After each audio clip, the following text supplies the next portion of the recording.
quiet during this.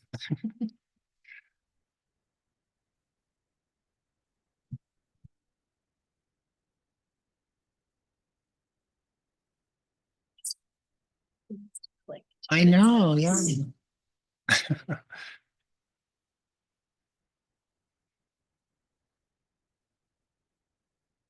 We're good to go. Welcome, everyone. It is 6 p.m. It is April the 4th, 2025, and I'm going to call this meeting of the Planning and Heritage Advisory Committee to order. So as always, we're going to see who's here by taking attendance. Mayor Zabian, Present. Councillor Leary Pinch, Councillor Ivy, Present.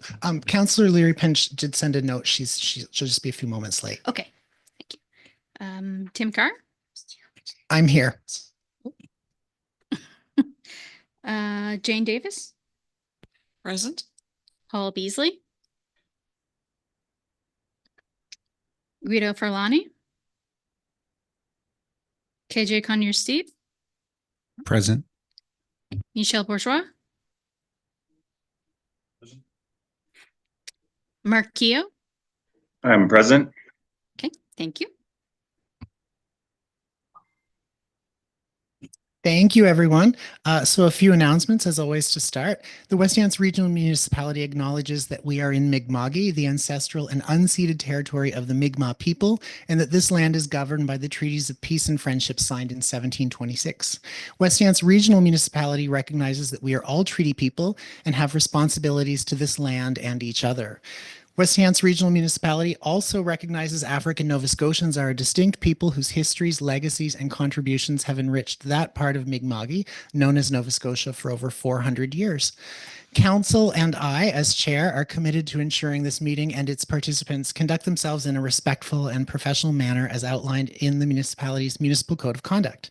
Meeting presenters, staff, and the public are expected to always conduct themselves in an equally respectful manner while the meeting is being conducted. I thank you all in advance for your commitment to these important meeting principles. And just a note that I'd like to say about that, that's the first time I got to read that, and it was an honor to read it. As your chair, I know that there are a lot of external stressors in the world right now, lots of reasons for people to feel uncertain or concerned. So it's nice that our municipality uses both words and action to affirm that this is a safe space for minorities, communities, and everyone in the municipality. So just know that word and action is the word of the day here in terms of respect for this municipality. So I was, like I said, I was honored to read that. Members in the room are reminded when you speak into your microphone, please lean forward, make sure it's turned on. We're being recorded on YouTube, so please don't use a personal device in the room because there will be a record of this meeting when it concludes. And some people aren't comfortable being recorded, of course, without permission. So if we need to leave the building, if there's an emergency, the muster station is in the staff parking lot, and I'm going to make sure that the building's empty. So you guys get out first, and then I hope to join you, afterward. So those are my basic announcements. I have one more quick announcement, and this is just an observation that I wanted to make. I saw the committee of the whole meeting last month, and Planner Hong, I just wanted to say that you did a masterclass presentation in terms of the Housing Accelerator Fund. And I know at that meeting, like you received a lot of comments, compliments from staff, and I was watching it at home, and it actually brought someone in my house from another room to watch. It was very informative. You answered everyone's questions from this committee and the questions from the public. And I think every question that anyone could have thought of that they didn't ask. So I just wanted to say that, and I don't want to embarrass you, but I just as a viewer at home, it was a really excellent presentation. I also want to thank you, Michelle, for chairing last month's meeting. I apologize I wasn't here. And it's finally nice now to have a kindred spirit, because I will confess, and I have confessed, that this is at times a little bit daunting to be up here. So I appreciate the support of everyone. Does anyone have an announcement you'd like to make about your community or anything happening that we should all know? No? Okay, I'm going to do it because I know Councillor Leary Pinch is not here. I believe, and Mark, you could probably back me up on this. I think there's a breakfast at the community hall in Vaughan this weekend.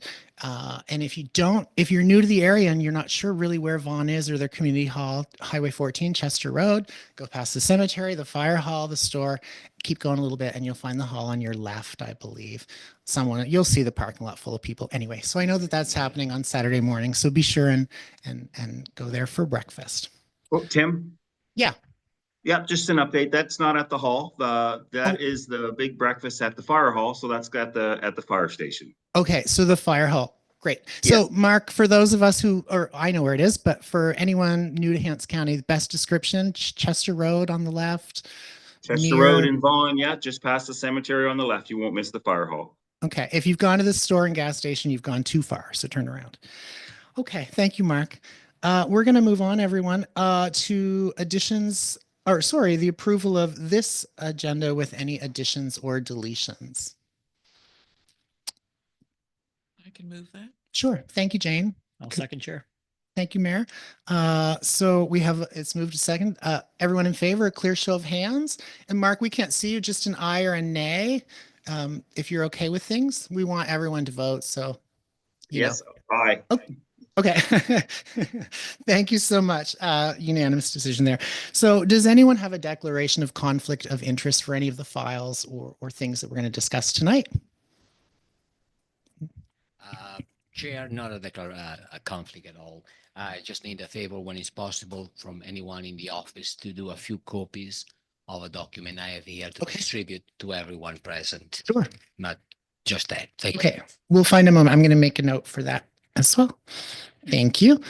So now we're going to move on to the approval of minutes from March 13th. I apologize again. I wasn't here, but I saw the meeting and it was excellent.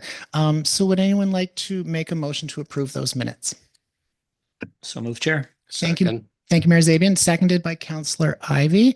A clear show of hands, those who would like to approve the minutes. It looks unanimous. Okay, we're going to move right on to new business. We have an information presentation. We have a group here from Dalhousie, and I know that Will is going to give them a proper introduction, so I'm going to pass it over to you, Planner Hong. Thank you, Chair. So before I invite the student to the floor, I just want to provide a brief introduction. So this is a part of our housing action plan, specifically initiative number 5, which is to look at the housing infill opportunities within the municipality. So our department have had the opportunity to collaborate with a group of Master of Planning students from Dalhousie University School of Planning, and so who have helped us by conducting background research for the work that we will be doing in the future. So over the past 3 months, we have had the pleasure of working closely with them, with this dedicated group, and who have conducted really great work. So So today's presentation is just for information only, and there's no recommendation rather than provide some fresh perspectives to the committee. So without further ado, I will hand it over to the student team, who are very excited to be here tonight and to share their findings with this committee. Thank you.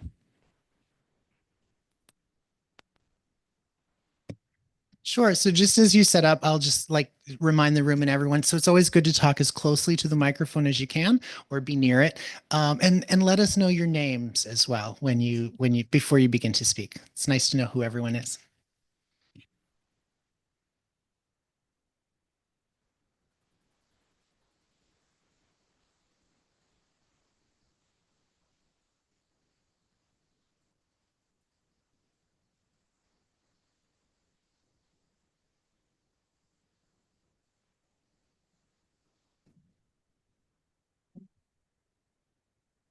So, hello everybody. Good afternoon.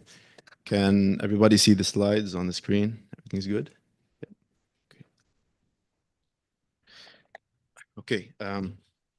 Good afternoon, everybody, and to the members of the council. Thank you for inviting us to present our findings on the Growth Center Infill Housing Study conducted for the West Hants Regional Municipality. We're a team of students from Dalhousie University, myself, Laith, Hongnan, Wanki, and Jared. And we've had the opportunity to collaborate on this exciting project with Kerry Fougere, Director of Planning and Development, and Will Hong, planner, and as well as Alex, who's also a planner, and as well as Todd Richard, Director of Public Works. Their expertise and insight have supported our project and ensured our ideas are both practical and aligned with the needs of the community. So we'll get started. A bit about the overview. So the West Hants Regional Municipality consolidated in 2020 from the former town of Windsor and the municipality of the district of West Hants, which already included the former town of Hantsport. There are 3 active municipal planning strategies and associated land use bylaws for the former town of Windsor, the former town of Hantsport, and West Hants, respectively. The West Hants municipal planning strategy identifies 4 growth centers as shown on the map as Windsor, Falmouth, 3 Miles Plains, and Hantsport. And West Hants is experiencing unprecedented population growth, causing a housing shortage, with a population of 19,500 and 9,136 private dwellings. 15% of those households live in unaffordable conditions. There's a lot of aging infrastructure and limited infrastructure capacity, which presents the possibility of potentially costly capital projects. A bit about the Housing Action Plan. So to address the housing shortage occurring at the national, regional, and local scale, the federal government introduced the Housing Accelerator Fund in 2023 to help combat the housing shortage many communities are facing. As part of an application to the Housing Accelerator Fund, WHRM Council approved the Housing Action Plan in 2024. It outlined key objectives to make housing in the municipality more affordable, equitable, and sustainable through the completion of key initiatives. One of those key initiatives is promoting infill development within the municipalities for growth centers. Where sufficient municipal infrastructure is already in place, this aims at using existing infrastructure more efficiently and avoiding costly capital infrastructure improvements that can be necessary to accommodate greenfield development. The recent amendments that were passed a while back. So this led to the West Hants Regional Council approval to several municipal policy and land use bylaw amendments just a few weeks ago. Congratulations to everybody. And these changes included 4 units permitted as of right across the 4 growth centers, reclassified residential zones, parking reductions to 1 space required per unit in growth centers, amended lot coverage maximums and new height limits in the 3 amended residential zones to maintain the size and scale of existing neighborhoods. So the Growth Center Infill Housing Study aims to guide where infill housing development can occur in West Hants for the growth centers to meet the needs of the Housing Action Plan. The study will consider existing policy, infrastructure, land use, neighborhood character, and environmental policy in WHRM's 4 growth centers to guide a balanced approach that promotes more housing choices. Objectives include a jurisdictional scan and best practice review, creation of a land inventory based on a GIS analysis, identifying existing regulatory challenges for infill, and suggesting recommendations for policy and regulation changes. Okay, to begin, so what is infill development? And we had to understand this. It's basically new projects developed on underutilized land where sufficient municipal services, environmental conditions and policies and regulatory conditions are already in place or could realistically be in place in the future. The benefits of infill development are compact built form, preservation of agricultural land, improving mobility network, and efficient use of current infrastructure. In order to delve into the initial stage of this project, we worked on defining what underutilized lands are as part of our objectives. So we eventually settled on a 2-part definition from the lens of both policy and infrastructure. First one, policy, is where land use bylaws already permit more housing units on a parcel than what is currently developed. And number 2, where existing municipal servicing and environmental policies can support more housing units than existing land use bylaws currently permit, as you can see in the image there. Oh, sorry. So this is a kind of illustration that demonstrates the potential infill scenario. The homes in white are existing single detached homes, and colorful homes show potential options for infill housing. This was borrowed from the district of Oak Bay in BC. Moving on to our key research findings. These findings are derived from a review of both the practices, jurisdictional scan and best practices, on what is being done in other parts of Canada. So they align with the Federal Housing Accelerator Fund program and nearly worth $4.4 billion. So beginning with the abolition of parking requirements, which is a relatively new phenomenon in North America, the overall impact of deregulation, therefore, is difficult to understand at a scale, especially in Canada's small and mid-sized towns and cities. Some research has been done in larger city centers and shows promising results. However, the theory underlying this best practice is very clear. It's important to note that deregulating parking minimums doesn't prevent developers from constructing parking. Number two is enabling housing along transportation corridors, which is supported by the need for compact growth to avoid expansion of servicing boundaries. This includes development of housing near existing transit services and amenities. Number three, expanding zoning permissions for residential uses in concentrated areas will support infill development and help streamline approval timelines. And finally, we have the typical allowance of 4 units as of right in residential zones, permitting accessory dwelling units, and even including to allow more than one building on some larger residential lots. Number five was one called form-based codes, which basically are codes that regulate the physical form and public realm of neighborhoods rather than regulating the use and density and set parameters around building form without being prescriptive. Form-based codes primarily regulate the shape and exteriors of the buildings, like heights, facades, placement on a lot, or setbacks. And these can also include standards for both public and private open space, like streetscapes and pedestrian access. Places with form-based codes have reported to see lower rent increases and generate more tax revenue. Other places have enabled form-based codes have been seen to experience development of a wider range of housing types and integrated mixed-use employment and commercial development. Now, moving on to our methods.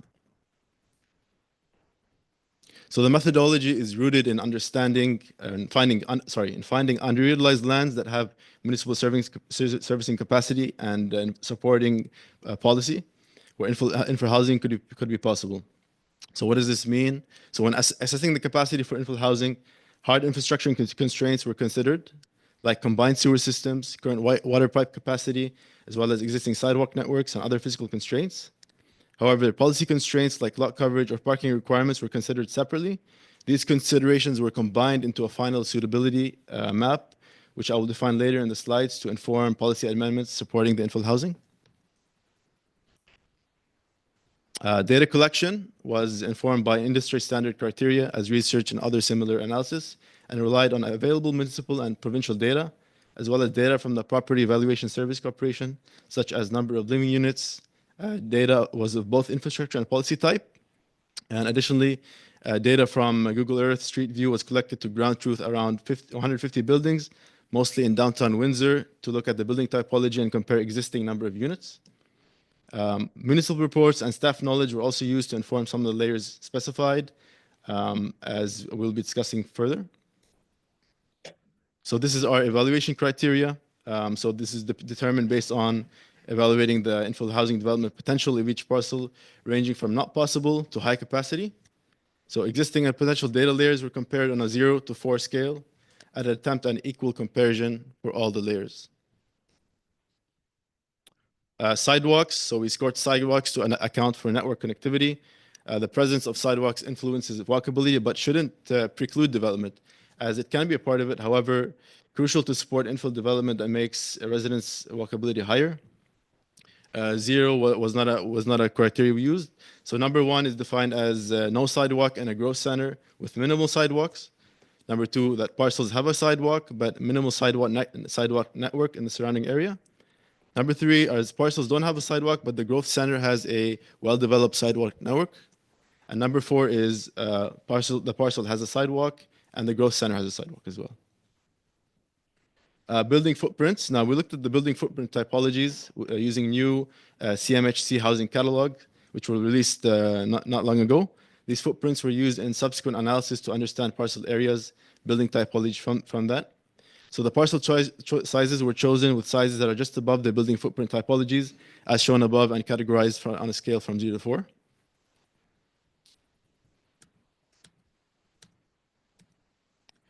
Now, moving on to dike lands.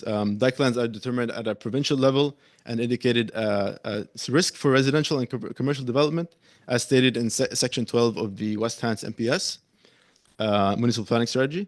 Again, parcels are scored with similar criteria as the building footprints, specifically measured by subtracting the total parcel area by the area covered by the dike land. So as you can see in this example. Now, moving on to flooding, again, with the Director of Public Works, Todd Richard's help, we included the high-level 1 in 100-year flood modeling information to include some of the flooding issues impacting downtown Windsor. Now, we acknowledge that there's more site-specific knowledge about some of these areas that should be considered. And like, for example, flooding in other parts of downtown Windsor, as we have reviewed by analyzing documents about flood modeling. So our intent with this criteria is not to include a detailed analysis, but rather a high-level analysis of the 1 in 100-year flood modeling to consider long-term impacts. So the resulting final suitability score, showcased as a histogram or like a chart, as you see, shows a normal distribution, which means a bell-shaped curve around the values, clustering around an average, which is right in the middle between at the unit of 41, with few values appearing as you move further from the center. The range of final scores range from 31 to 48, and we split them on an equal breaks with 4 or 5 values in each range. So out of 4,575 parcels in this analysis, 343 parcels were in the highest bracket, and 5 parcels scored the highest with a score of 48. And I'll move it on to Jared to explain the analysis and our results.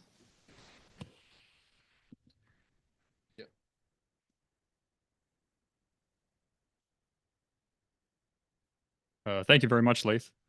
I'm going to break down what our analysis showed and how it might be able to inform some decision-making going forward. So a quick orientation to the maps that we'll show here.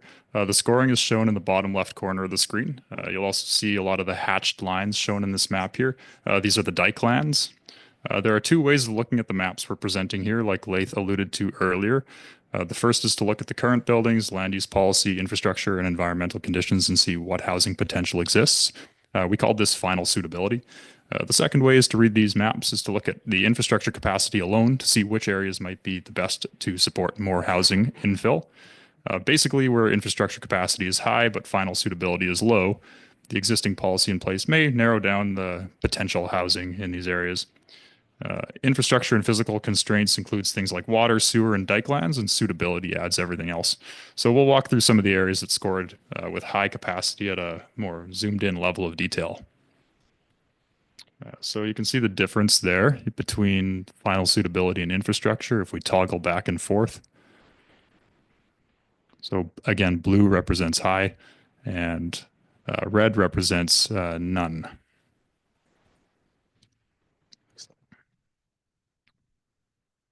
Okay, so we know these maps are a little hard to see. I should mention that we have the live map loaded up and we're happy to pull it up following the presentation to take a more in-depth look around if necessary. This analysis shows 735 vacant parcels zoned residential throughout the growth centers. Vacant here means no known primary residential buildings. And over half are low density R1 zones using the new zoning language, followed by medium density with the lowest amount of vacant residential zones being R3. And the zones have a median size of about 1,000 square meters.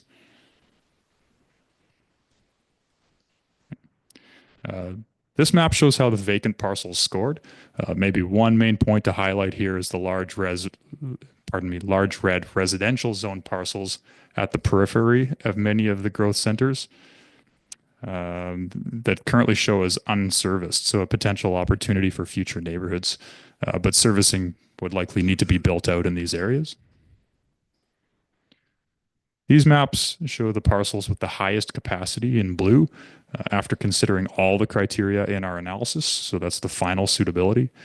That includes infrastructure, land use bylaws, environmental policies, vacant areas, and all the data that Laith mentioned before. It also includes areas in Hansport on the left and Windsor on the right, generally distributed along King Street and Albert Street in Windsor and into the downtown. And I also should mention that this analysis did factor in Windsor's architectural control districts as well. So this map shows the parcels that scored the very highest, just 5 parcels in the analysis. So that's the very highest scoring parcels. This is the area just off of Highway 101, zoned high density residential or R3, where the old textile mill is located. So this is an existing residential area characterized by a mix of single detached dwellings and townhouses surrounded by open space and overlooking the Minas Basin. We know the former textile mill has recently been rezoned for potential infill opportunities. This zoning allows for mixed-use residential development of up to 4 stories as of right, and buildings up to 64 meters, but by development agreement. So the infrastructure capacity analysis shows that this area just generally does have good municipal infrastructure and connects to downtown Windsor with the new sidewalks on the overpass. However, the dike lands surrounding the parcels are a notable consideration. And the R3 zoning does appear to be supportive of this infrastructure capacity.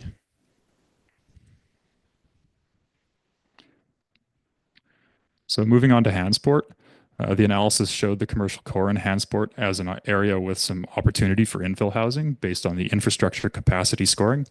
So the first map shows capacity given the existing zoning. The second map shows where the infrastructure capacity is highest. So this includes some medium density residential zoning, the commercial zoning in the core, and some R1 zoning closer to the bottom of the image. And then again with the final suitability, we'll switch back and forth.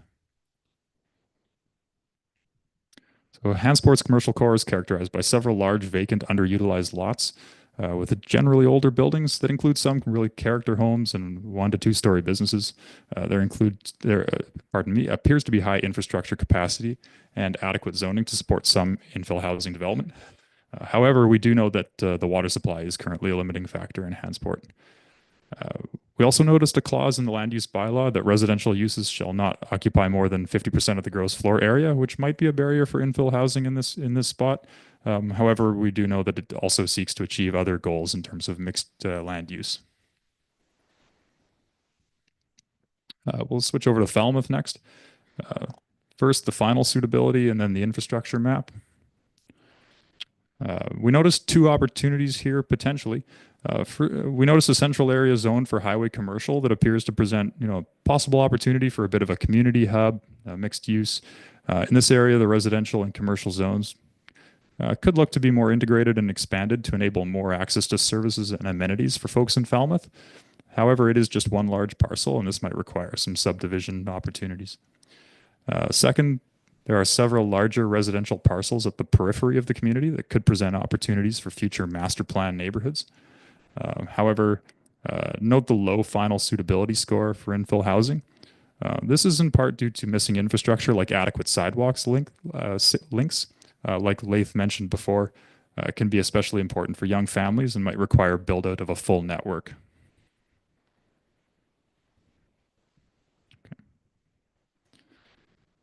We'll move over to 3 Mile Plains.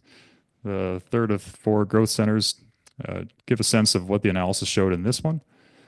Here the suitability shows as moderate.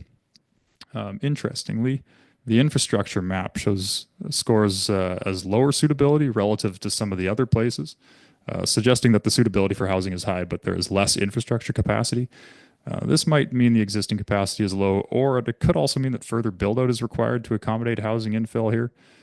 There are several large lots in these areas as well, but these areas are also often missing sidewalks, which in some cases causes them to score a little bit lower. And finally, we'll take a quick look at Windsor. So the suitability score, then the infrastructure score. The suitability score shows some moderate capacity in the central area and minor suitability in the comprehensive development districts at the southeast of town. This is likely a limitation in our data. If we look at the infrastructure map, the map shows high capacity, just like lots of Windsor's downtown core. And we've got one more slide on the analysis to zoom in a bit on Windsor to offer just a little bit more detail on how this analysis could help with decision making. In this example, the suitability map shows that the center area here has moderate suitability in the green. When we switch to the infrastructure mapping, it shows that the area zoned R1 has pretty high infrastructure capacity, so it could present some future opportunities for infill housing there. So we'll move into the recommendations part of the presentation. This was part of our project scope, was to analyze the policy and see if we could find some opportunities for change to make infill housing a little bit more conducive. So the recently passed amendments just a couple of weeks ago did actually fill a lot of gaps and match our research and best practices scan to encourage infill housing development. As mentioned in the last section, there appears to be some opportunities in Hansport, pending the water supply challenges are resolved. Some expanded integration of commercial and residential areas in Falmouth could enable more access to services and amenities for the folks living there. The King Street corridor in Windsor appears to have some infrastructure capacity to support some housing in the future. And overall, there's definitely some opportunities for comprehensive development districts. However, infrastructure build out would likely be required in some or many of these areas. Like Laith discussed earlier in the presentation, form-based codes are also something that came up in the research. Form-based codes regulate the physical form, public realm, rather than the traditional approach of regulating use and density. And they set parameters without being too prescriptive as to be a barrier for housing. These codes can help maintain the collective desire for an attractive public realm, but also to allow a more diverse range of architectural creativity.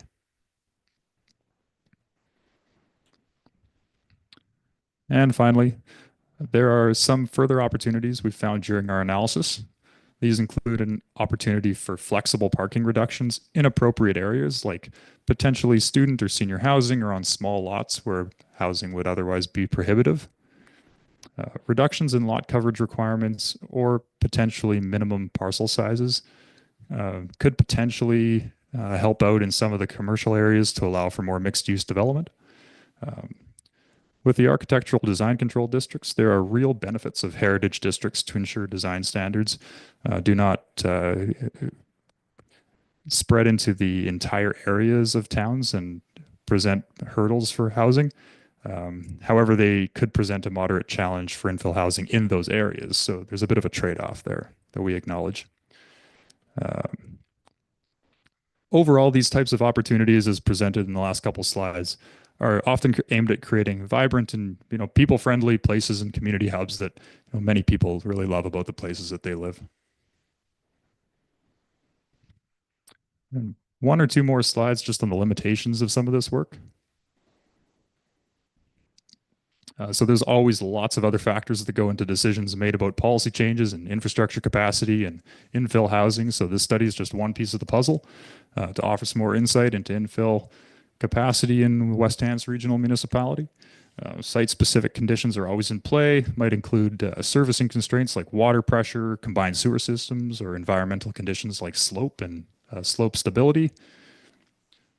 Some data limitations also informed adjustments to the methodology that would otherwise be standard for these kind of exercises.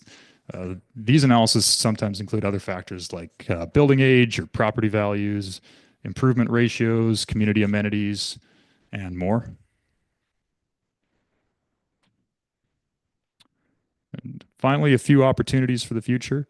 Scenario modeling would take existing or proposed policy changes, assess the possible full housing build out if the zoning was fully built out to the maximum housing permitted, and see whether that meets the preferred housing growth targets in a given community. Policy can then be adjusted accordingly to help balance neighborhood character with density and infrastructure capacity. And that's a fairly extensive exercise and takes considerable resources. And finally, more data collection or integration of other data inputs, either at the local or provincial level, could help offer even more detailed insights in the future. So next steps, this project is nearing completion, as is the semester for us. So we're here presenting to you folks today, and we'll shortly be transferring our data and some of the final deliverables for the project to Will and Kari and the rest of the staff here. So thank you very much, and we'd be more than happy to take whatever questions you might have. That's amazing. Thank you so much. So we love a good presentation in this room. So, and we're also, I know I mentioned to you at the onset of the evening, we're a chatty little group. And I know that this is a journey we've been on with Planner Hong for a while now. So it's always nice to be provided more comprehensive information, to help us make decisions. And I know that the people sitting around the table, live in some of us live in the communities that were mentioned. We're a big region, so it's nice to hear our name now and then, which is good. I'm from Hansport, so I appreciate the addition of Hansport in all of that. But I will throw it out to the floor if anyone has any questions or comments. Our guests are certainly willing to take questions from us. Yeah, KJ, go ahead. Thanks for the presentation, folks, and congratulations on almost finishing your semester. I have a lot of friends in your program, so I hear from afar what you folks are going through. But like my question that I have for you folks is, when it comes to the financing strategies for a lot of these proposals, you have the traditional financing there, but from your research and your looking, have you folks seen unconventional ways of financing that diversify investors that can, like support these initiatives? So thank you for the question. And to answer, we didn't really look at the financing aspect of, and again, we acknowledge that these developments would definitely include that aspect. And we moreover kind of focused our analysis on like existing infrastructure constraints and both potential and policy potential as well. So, and again, definitely financing would go, for example, like improvement ratios or building improvement ratios definitely would account for this analysis. That's some of the data that we didn't have available to us. So that's something that we can look forward to in our maybe in future research. So yeah. Michelle, go ahead. Yes, thank you very much for that presentation. Very well thought out and well presented, and it hit a lot of the. I was writing down all the words that I wanted to hear, and yet you were saying them. I'm really excited about talking about the form-based codes and the community hubs, because community hubs to me ties in with something near and dear to my heart, the transit-oriented development. Even though we don't have transit here yet, at some point we're going to. So that community hub model really plays into, we're building it with the expectation so I'm really glad you captured that, and that you captured sidewalks and factored that into your metrics. That's very important, because that helps build an actual sense of community. So well thought out and very well presented. Thank you. Mayor Zabian, go ahead. Absolutely. Thank you, Chair. Through you to the group from Dal. Just more of a comment rather than questions. It was a great presentation, especially as we're working through our plan review, to see when you take sidewalks into consideration, infrastructure, future environmental constraints such as flooding or marshlands, and back to the sidewalk. We have 4 growth areas or potential growth areas. We don't classify them as specific, but and what those may look like going into the future. Are they right sized, or are they right areas, or are they not the right areas? It's all very useful information. And I know as you were going through it, I'm like, geez, that's something to think about. And I'm going to write that one down as we get to the plan review, just how it's going to relate to it. So in that brief 30 minutes that you have been speaking to us, I've taken a lot of feedback that I'll use in my decision making going forward anyway. So I greatly appreciative for that. So fantastic job, guys. Semester is ending. If any profs are watching this, A+ is all around to these guys. Yeah, I agree. It's so useful. We have sitting around the table are members of our municipal council and our mayor. So this information is very, very valuable to them. And beyond that, the rest of us are members of the community who try to help, make recommendations to these people. So it's definitely a very, very valuable resource. And the issue of the missing middle and housing is something that, people are talking about extensively here in our region. So it's great to see it addressed like this, and everyone loves a good map in this room. So I know everyone was just really keen on the maps, especially. So thank you so much. I don't see any other lights on. So I guess we're going to move on, but I just want to thank you personally. And if you're driving back this evening, drive safely, take it slow, and enjoy the trip through Hants County before you get to the next region. So thank you all so much. Thank you so much.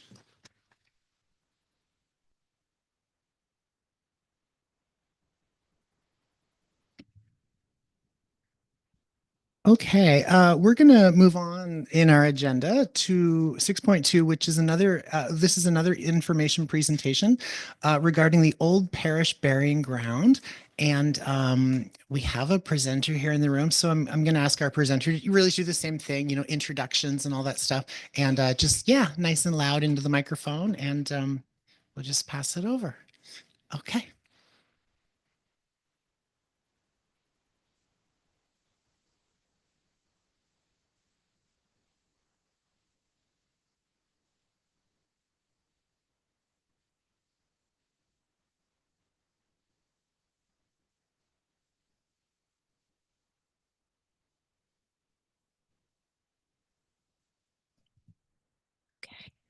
All right.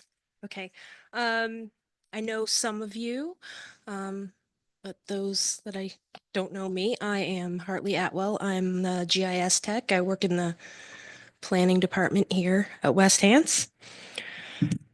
And I'm just here for a presentation. So we'll just start.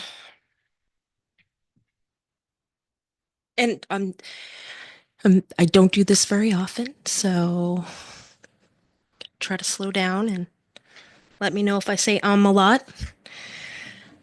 Okay. So my presentation is on the old parish burying ground in Windsor. So just a little bit about the project.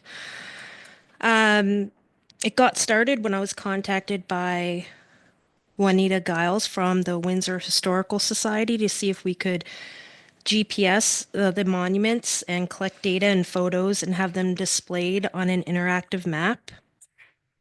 So I met with Juanita and a few other members from the Historical Society at the museum in the summer of 2023. And we kind of just discussed the project, seeing what they were looking for, and we went over to the cemetery as well and had a walk around. And so we started the project that summer. So just a little bit about the location and a little bit of background. The old parish burying ground cemetery is located on King Street in Windsor, right across from the Maplewood Cemetery.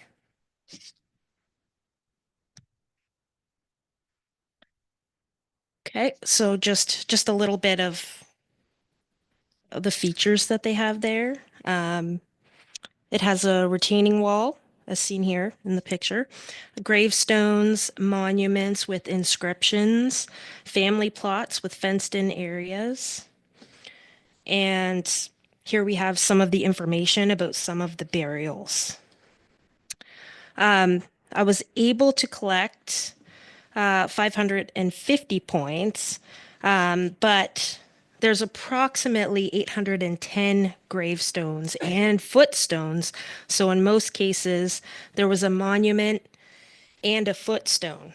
So in some cases that you couldn't see them, so I only took the 1 point. So that's why it's a little bit lower.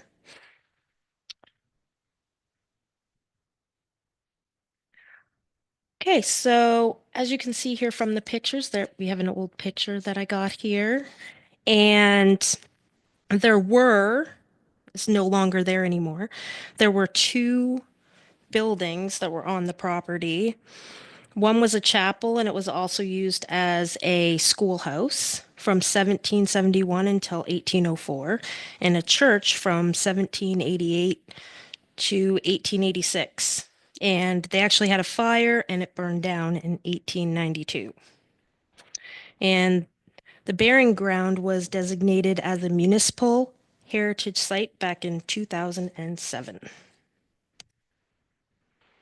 Okay, so just a little bit about the process. There's research, creation, data collection, data check. Sorry.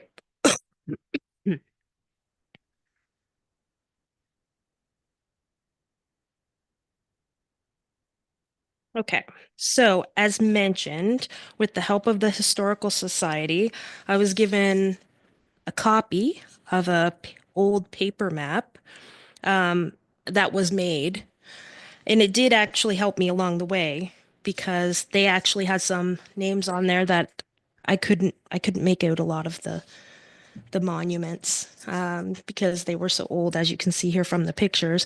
So it did help me fill in some of the names.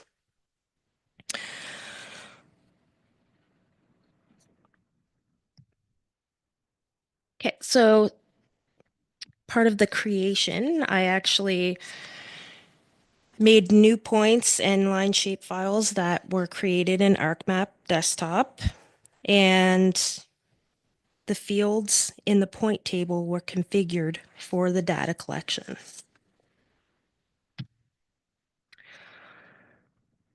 So to collect the points, the data and the pictures, I used a SX Blue tablet handheld GPS data collector.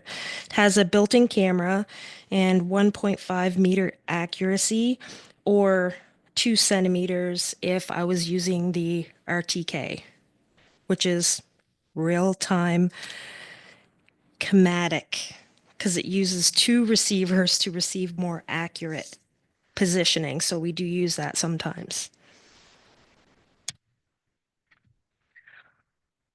Okay, so this is, I went out several times to the cemetery, and this is a picture of the data that was collected for. I walked the outline and the wall and the stairs in gray that you can see there. I made several trips to the site and collected a point for each monument along with information that I could make out on each one, and took photos. So each monument was assigned a point that connects to the table with the data that was collected.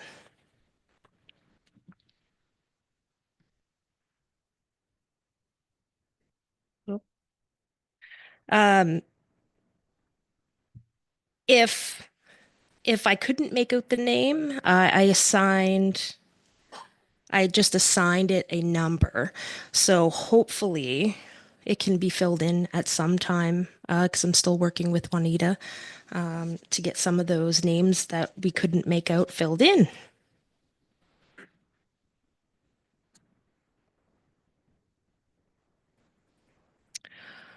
And here are some of the photos that were collected, just as examples.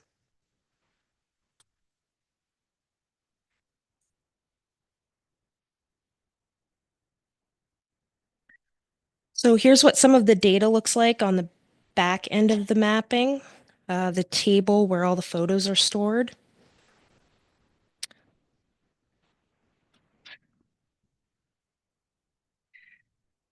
So just a condensed version of what's done. A web map is made using the different layers and data that was collected, configured and edited, and then the web map is used to link to a web mapping application.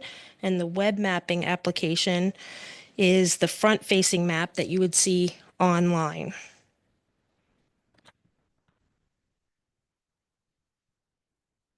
Okay, so we're gonna go to the map. Can click it there.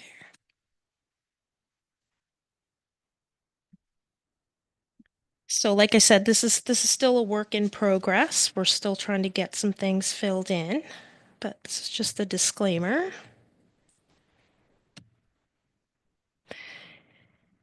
And just some information there about how to use the map and search.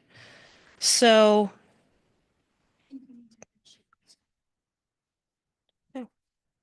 oh, it went on mine. No. Oh, I did lose you.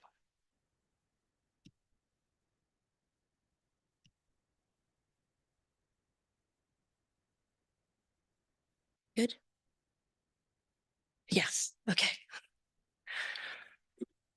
Okay. All right. Just to give you an example of some that you can go up here in the search and just like search a name if you know a name. I know some. So if you search a name, you'll get some suggestions, and then you can click on it and it will zoom to where it is. So then if you click on it,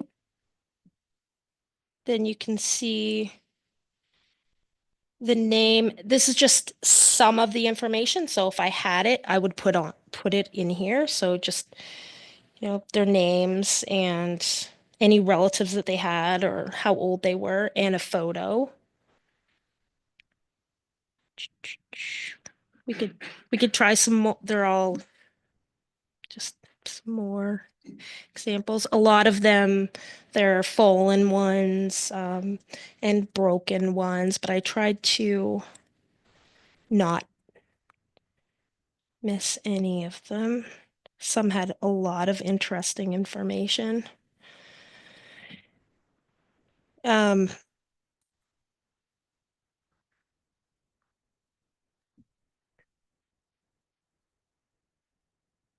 oh, share. Share.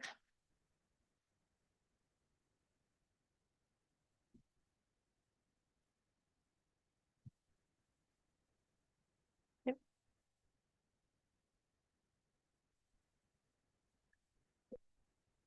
Oh, it's not moving anymore.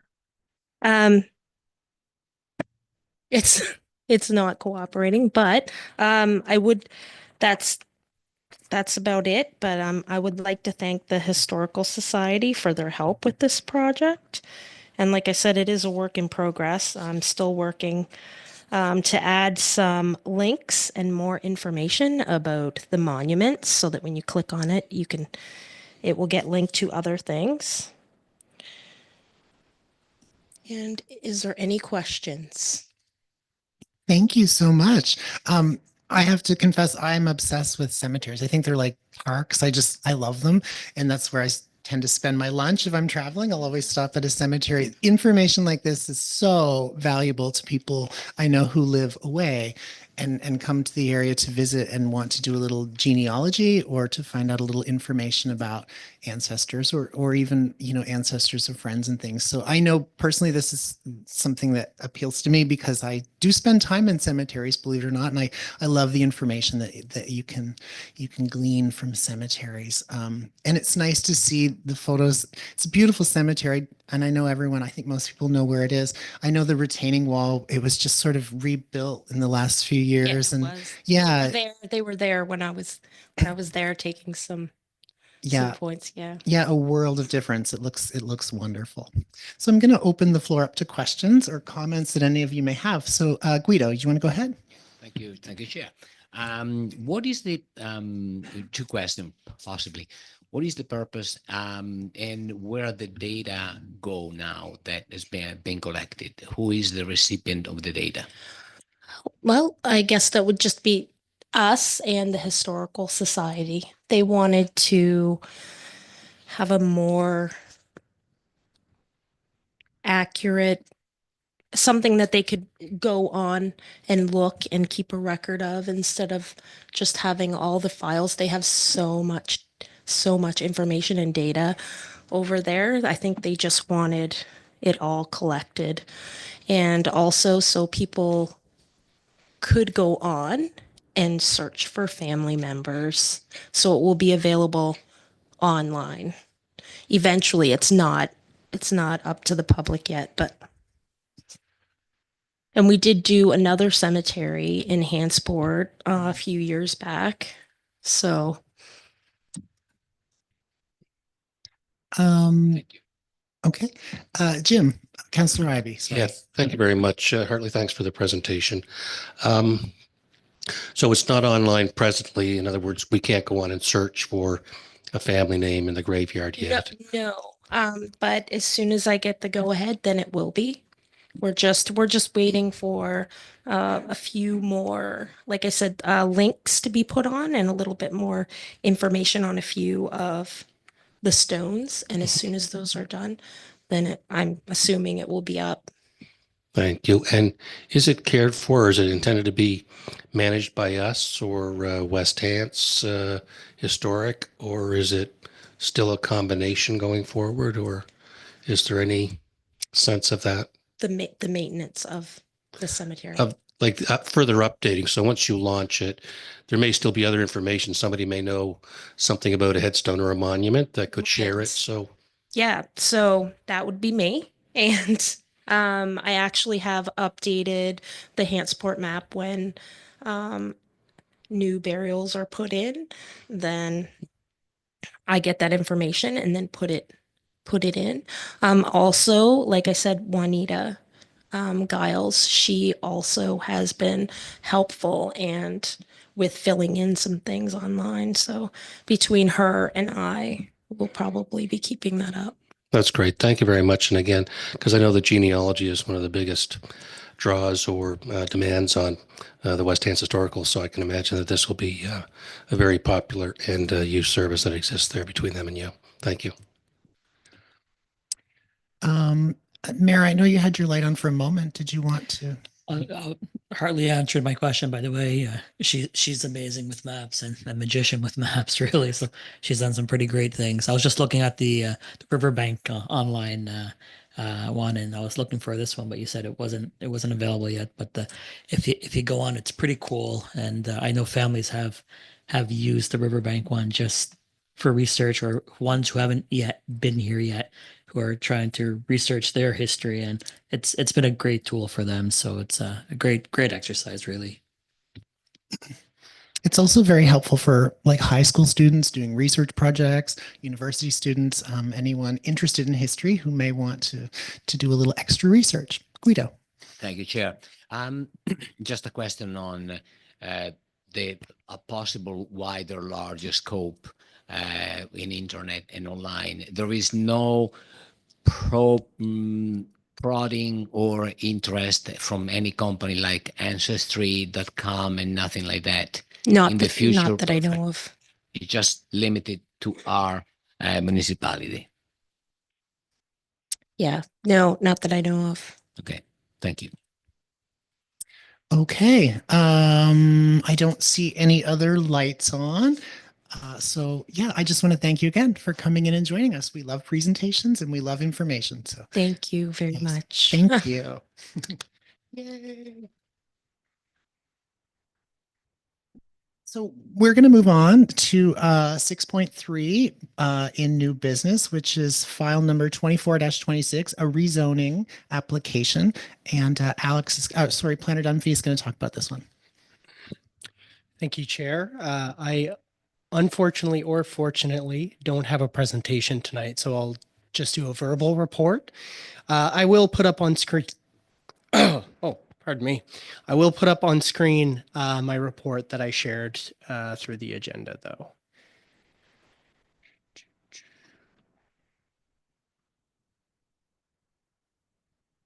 Yep.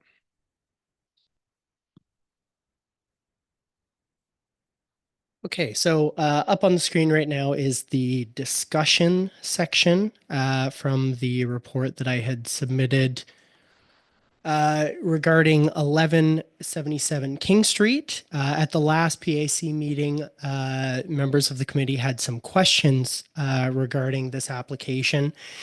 So I'm back here tonight to follow up on those questions with some answers. So I'll just run through this, and at the end, if there's any additional comments or questions, feel free to ask at that time. So the first question staff received was, can the subject lot be subdivided with the current zoning? And as a reminder, it's the R1 or single unit residential zone. So the development officer confirmed that the property is large enough to be subdivided into 2 single unit residential zones based on the current lot configuration. So that's based on the current zoning that the lot has right now without going through the rezoning process. The next question was regarding secondary suites and the eligibility for this proposal for those. The development officer again confirmed that both the current condition of the lot, so as a single unit residential zoning or as 2-unit residential zoning, both would be eligible for a secondary suite. And that would be based on the type of building that would be constructed. So secondary suites are available for single and 2-unit buildings. Anything above that, secondary suites are not permitted to be looped in with. Next, we had a question around the size of the property. So the subject lot is approximately 21,600 square feet. It is larger than the majority of other similar lots in the area. There are a couple that are larger than this one, but just based on some of the other single unit residential lots that we have in the area, this one is a little bit bigger. And then the last question here was around the expected configuration of buildings on the subject lot. So this was just to reiterate here that the intent of the proposal is ultimately to renovate/construct 2 duplex units. And this would require a subdivision on the property. This process, however, is for the rezoning of the property, and concerns regarding the subdivision are dealt with separately through the subdivision process at a later date. So this application, again, is for a rezoning, and because it's a rezoning, we cannot require a site plan for it. So we're not able to examine a site plan for this application. And that's all I have. So thank you, Chair. I'm glad that you mentioned that you reiterated that last bit, because it's important for us when we're having discussions about things to remember exactly what it is that's being asked of us, and when it's a file for rezoning, for us to get into a large conversation about the types of buildings that might be built, I know is inappropriate. So the reason I'm saying this to all of you is, as chair, my goal is to make sure that we remain focused on the file that's in front of us, and that, the questions and things like that relate to it. And in addition to that, it's important that when we're talking about a file, that we don't talk about other files or other developments, because, we wouldn't want to create any sort of like sense of bias or anything in one direction or another. So when we do talk about these things, I'm glad you reiterated, we need to remember what it is that's being asked of us, and the expectations that are placed on us. So yeah, this was a deferral from last month. Is there a recommendation? Yes, so I'll just scroll up here. It is the same recommendation that staff had last time. So it is a recommendation to move forward to first reading and then hold the public hearing. Sure.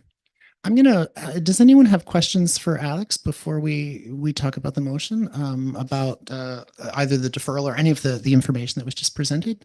Councillor Ivey. Yeah, thank you, Chair. I just have one question. I think it seems to fit based on the recent Housing Accelerator Fund that we had just put through, which involved R1 going to R2 and 2 to 4. So would this property qualify as part of the as a right permissions that we've just granted through at Windsor to be able to do R1 to R2 automatically, or is it required that it continue through a development agreement? Am I clear on that? Through you, Chair. Little bit of a different situation. So right now we are looking at this rezoning based on the documents that we have right now. So understanding that there are approved council changes that amend the document that allow the R1 zone to be up to 4 units as of right, and R2 to be up to 6 units as of right. So that is not something that we can consider with this right now, because this rezoning is being considered through our current documents, which we have R1 as a single unit and R2 as 2 units. So ultimately, the applicant is looking for 2 duplex units. So this rezoning at the time that they applied was the only path forward, as the changes hadn't yet been confirmed, brought through council, approved. So it is a little bit of a weird situation right now where we have one change that's occurring at a similar time to this one. However, when those changes are approved, whether this lot is a single unit residential or 2 unit residential, the requested development will be able to be approved as of right. Okay. Thank you very much. I appreciate that. I didn't mean to muddy the water with the two, but it just seemed that there was a parallel, so to speak, there. So thank you. Okay, other questions or comments about for Alex before we move along? No. Okay, I know that the presentation was presented all the information at the last meeting. There is a recommendation. I'm going to wait for direction from all of you. If anyone would like to read the recommendation, we can talk about it further, of course. Councillor? I'll read the recommendation. So PACAC recommends that council give first reading and hold a public hearing to consider amending Schedule A of the Windsor Land Use Bylaw to rezone PID 450-53816 at 1177 King Street in Windsor from the single unit residential R1 to 2 unit residential R2, as shown in the report file number 24 to 26 to the Planning and Heritage Advisory Committee dated March 13th, 2025. Thank you, Councillor. Would anyone like to second the motion? I'll second that. Thank you, Michelle. So we have a motion on the floor that's been seconded. Thank you, Alex, for your participation in this. The discussion from this point won't include planning staff. This is a discussion that we have at this point, which is really something I've just learned in the past few months. So I apologize for not knowing that months ago. So I'm going to open it up to the floor if we have questions or comments, or if not, we can move forward with a vote, but I'll give it a moment. I see no lights, so we have a motion that's been put forward and seconded, so I guess we'll put it to a vote. I'm going to read it one more time because I think that's also the procedure. So the motion is that PACAC recommends that council give first reading and hold a public hearing to consider amending Schedule A of the Windsor Land Use Bylaw to rezone PID 45053816 at 1177 King Street in Windsor from the single unit residential R1 to 2 unit residential R2 as shown in the report file number 22-26, file number 24-26 to the Planning and Heritage Advisory Committee dated March 13th, 2025. All those in favor, a clear show of hands, please. 1, 2, 3, 4. Is Mark still with us? Did he you raise your hand, Mark? Okay, so I saw 5. did, yeah. Okay, great. Opposition, please raise your hands clearly so we can see. 1, 2, 3. The motion has passed. Thank you, everyone. We are going to move on to 6.4, which is an information report from Planner Fougere, Public Participation Program Policy, Notification Distances. And this is something that we've talked about in the past, the previous committee. So it's great to talk about it again. Yeah, thank you, Chair. So I don't have a presentation tonight. All of the information is in the staff report there, but this is regarding potential amendments to the public participation policy, specifically regarding notification distances for public information meetings, which I understand has been discussed on a few different occasions with this committee. So council has provided direction for staff to bring this back to the committee for review. So here tonight to have a discussion, answer any questions, and any sort of feedback coming out of the committee, staff can certainly take back and look at drafting potential amendments to the policy for consideration by council. That's great. So a discussion to be had. Certainly. Jane, do you want to go ahead, start us off? Thank you. This is something we've discussed several times before and did send a recommendation to council, which council didn't agree with our point of view. I'm hoping that we can have a discussion tonight that may turn that tide. when we look at notification distances for serviced areas, it's 300 feet. And for non-serviced areas, it's 500 feet. When you look at a serviced area, it's really a neighborhood that's being affected by whatever it is that's in front of us, whether it's a development agreement or a rezoning. Neighborhood is often greater than a 300-foot circumference from the property that's being looked at. And I think we're doing a disservice to the residents of that neighborhood by omitting that should go up to 1,000 feet, because then you're really including a greater portion of that neighborhood. And you could say that, you know, all your listings, your public information listings are online and people can find out about those meetings and come to them or watch them. But that's not always the case. Not everyone watches what's happening online. Not everyone is informed as we would hope and wish. And, you know, they get something in the mail that says your neighborhood is going to be affected because of this, whatever it is, rezoning or development agreement.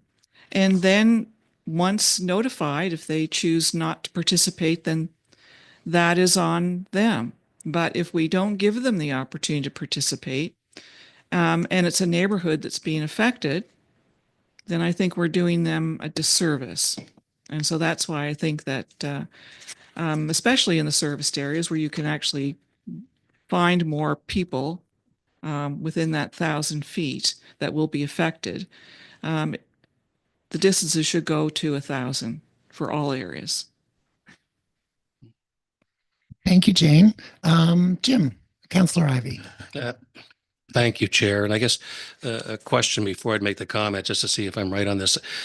Most of the activity that we deal with here is mostly development agreements, more than anything else, occasionally rezoning and the like.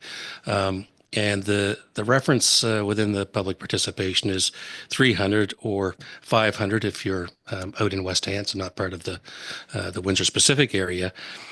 And it's related to the property in question that we're measuring the distance from. So if it's an individual property looking for a change by, you know, for a use through a development agreement that's not normally permitted, then we measure it from there. But interestingly, similar to Jane's comment, she's referring to it as neighborhood. But when we look at doing a rezoning, which is far larger than simply a single property, it's all the properties within a zone that are affected when we do a rezoning. I do think that we are definitely in that case. And even if we want to talk about properties, yeah, 300 is pretty short. We were trying to get it to 500 before. But on a rezone, we don't have anything different. How far do we go is the question through me saying all that, Carrie. I'm getting where I'm meandering. But on a rezone, how do we measure for public participation to advise the public of a rezone distinction? Yeah, through you, Chair. So for rezoning, most of our applications are specific to one site. So it would be very similar to a development agreement where it's just focusing on one property.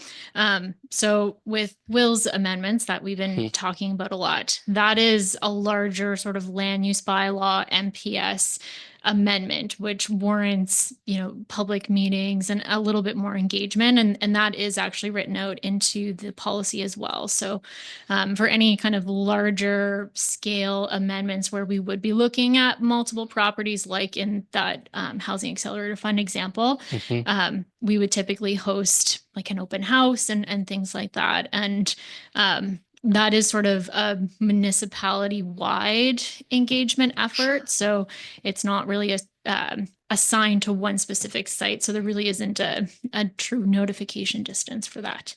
Great, thank you. So we're not sending, so we don't do a mass mail out to properties in the zone when we do a rezone along the lines of, and that's where my head is at, is that when we do a broader change that affects far more residents than those within a 300-foot radius of a property, we aren't doing that mail out for that sort of a change. Is that right? It's more relying on social media advertising, newspaper and the like. Am I correct? That is correct. Okay, thank you. I think that's important to take into account, that the rezone is something that is much broader in that regard. And as in the case of that change that we just went through recently. So thank you. Okay. Mayor Zabian. Yeah, through you, Chair. I know we've been discussing this for quite a while, on and off, between planning committee, council, around the committee hall, et cetera, and it's gone back and forth a couple of times. In my opinion, I think our public participation is an all-time high, Chair. It's evident in our PIMs and our public hearings and our first readings and engagement of people sending in letters. We've been discussing a housing accelerator and how to speed up our planning processes and make them less cumbersome, less costly, less delay, less everything to get housing built quicker and more affordable. And every little bit helps. Again, public engagement is at an all-time high in West Hants. When I go back to just as early as 2016, we'd go through public info sessions and public hearings and development agreements. There would be nobody in the crowd or in the audience, and it's just quite the opposite today, as you know better than most. The saying is, if it's not broken, don't fix it. And just my opinion on the matter, but I think we're okay where we are now. But committee may have some thoughts, and council may have some thoughts as well. So, Okay, Councillor Leary Pinch, please. Through you, Chair, to Manager Fusion. Thank you.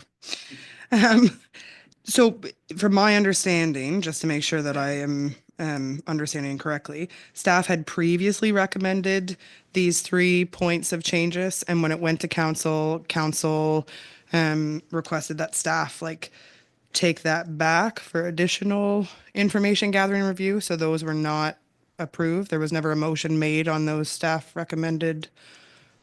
Yes. That is correct. That is my understanding, that amendments were brought forward and there was no direction from council on those amendments that were drafted. Okay. Guido. Thank you, Chair. In referring to these 3 points I'm reading here, I think they are all very reasonable and need to be updated. The council should reconsider this thing, because the 1,000 feet, 300 meters, it's really not that big of a distance. And the increase of time of notification to 14 days, my thought is we all conduct busy lives. For the last 3 weeks, I've lived on a movie set, and I haven't had a chance to do anything else. And giving people 14 days, 2 weeks is not a lot. So I think this is reasonable again, as well as specifying signage requirements. People participate, and sometimes they don't. I would like people to participate even more and even more massively. So these 3 points, I love them to be reconsidered. Yes. And I think staff is doing a great work in proposing these 3 points. Thank you. Thank you. KJ. Through you, Chair. I echo what some folks have said. The 3 points make sense. I was not involved or was looking at what happened in 2023, but could you just provide a quick outline of why council brought it back? Or I know it's probably here, but I'm just curious. Through you, Chair. I also was not involved in this, but just looking back at the history, I think there was some conversations between staff and PACAC to build these amendments, and then it was brought forward to council, and there was just no direction provided. I certainly can go back and find the specific conversation, but Yeah, I'm reading the file right now. Really, in July 13th, 2023, PACAC meeting the committee reviewed staff recommendation report, and we made a recommendation, or the committee at that time made a recommendation that identifies the points that you're all talking about. And it says that this recommendation was reviewed by committee of the whole on September 14, 2023, then by council September 26, 2023. Council did not provide any direction to staff at the September 26, 2023 meeting. And Councillor Ivy brought it forth at the October 24, 2023 meeting with council. Again, related to this, and the following motion was approved by council at that meeting. So I will read that. I don't know if this is helpful, but it's just in front of me. That council recommends the original report, public participation program, be referred back to staff to enhance awareness of public information meetings and come back to council in a reasonable amount of time. So that takes us forward to the Committee of the Whole on January 9, where no further direction was provided to staff by council. So, you know, that sort of brings us in a sense to where we are now, and I guess in a way, it's just sort of been a little back and forth. It's been a discussion that this committee, I think, have had for a while about these distances, and you know, I don't think any of us clearly remember the back and forth at that time or whatever, to be honest, like, you know, to provide enough information in that sense. I see no lights on, so I'm going to take this opportunity to just sort of put it out to the committee that I just want to point out that feet and inches haven't been taught in our public schools for about 55 years. So I don't know why we still talk about feet and inches. It just drives me crazy. And I'm sorry, I'm not supposed to have an opinion, but we've been talking meters, centimeters, and decimeters for kilometers for a long time in this country. And I think that, you know, if we move forward, maybe someone or we could consider the metric system as the way forward instead of continuing to use feet. And it's a really easy conversion, really. And, you know, that's the way to work with some of the numbers, for example. But yeah, 300 feet means nothing to me. I don't understand that. 300 meters, we can imagine it's 3 soccer fields. It's easy, you know? So, Michelle, you go ahead. I don't disagree with your chair.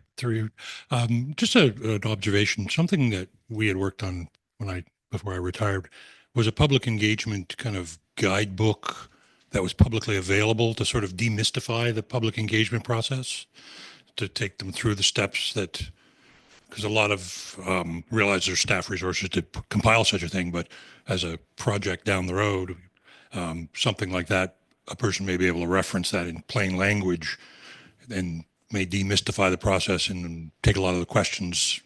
A person could find the information and satisfy their curiosity at that first level if we had a document, something like that, outlining the steps and the various trigger mechanisms for public information meeting and things like that. Just something on a wish list. Hey, additional, yeah. Councillor Ivy, please. Yeah, thank you, Tim. Sorry, Chair. I'll try and Mayor Zabian or anybody else here from council, please correct me if I've got this wrong. But I think when the file went off to council, there was concerns about timing, delay, and the need to increasing the notification time in the newspaper and so on, that put additional time requirements on staff to get ads in the paper 14 days in advance instead of 7. Also costs which were being borne by the applicants, which in many cases are not corporate developers of property, but individuals looking to make changes. And those costs go into the development application process, which the individual must pay for.